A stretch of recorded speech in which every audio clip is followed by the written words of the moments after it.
আমি আজকের এই মহতী অনুষ্ঠানে বাৎসরিক শ্যামা মায়ের আরাধনায় আমরা ভূজ্যনগর পুলিশ স্টেশনের আজকের এই ক্ষুদ্র আয়োজনে আমাদের এই ছোট্ট সাংস্কৃতিক সন্ধ্যা যে আমরা আয়োজন করেছি, সাংস্কৃতিক সন্ধ্যার কর্ণধার আমাদের পার্থদা এখানটায় আছেন। ড্রিমস ব্যান্ড, ত্রিপুরার স্বনামধন্য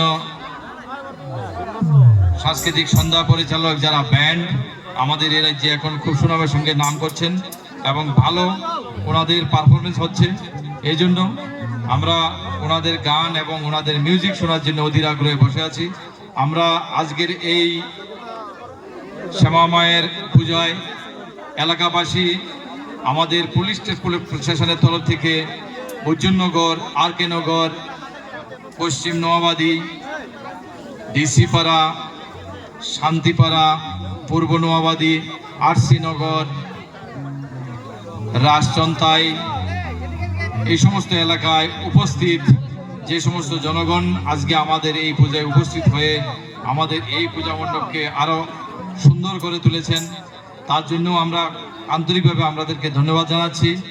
আমাদের এই মহতী অনুষ্ঠানে আমার ছোট্ট রিকোয়েস্টে অনুরোধে আমাদের পশ্চিম ত্রিপুরা জেলার প্রাক্তন ন্যাশনাল এসপি স্যারও এসেছেন, রাজদীপ দেব স্যার, ওনাকেও ধন্যবাদ জানাচ্ছি, উনি এসেছেন।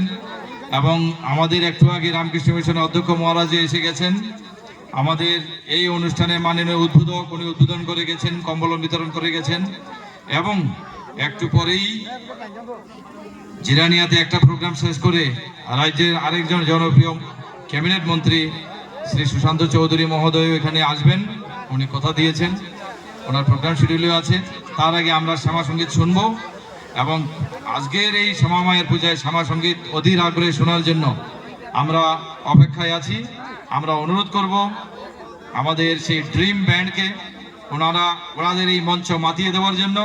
আমরা অধীর আগ্রহে আছি আমাদের এই দর্শক এবং আজকের যে অডিয়েন্স ওনাদেরকে যোগ্য সহযোগিতা করার জন্য।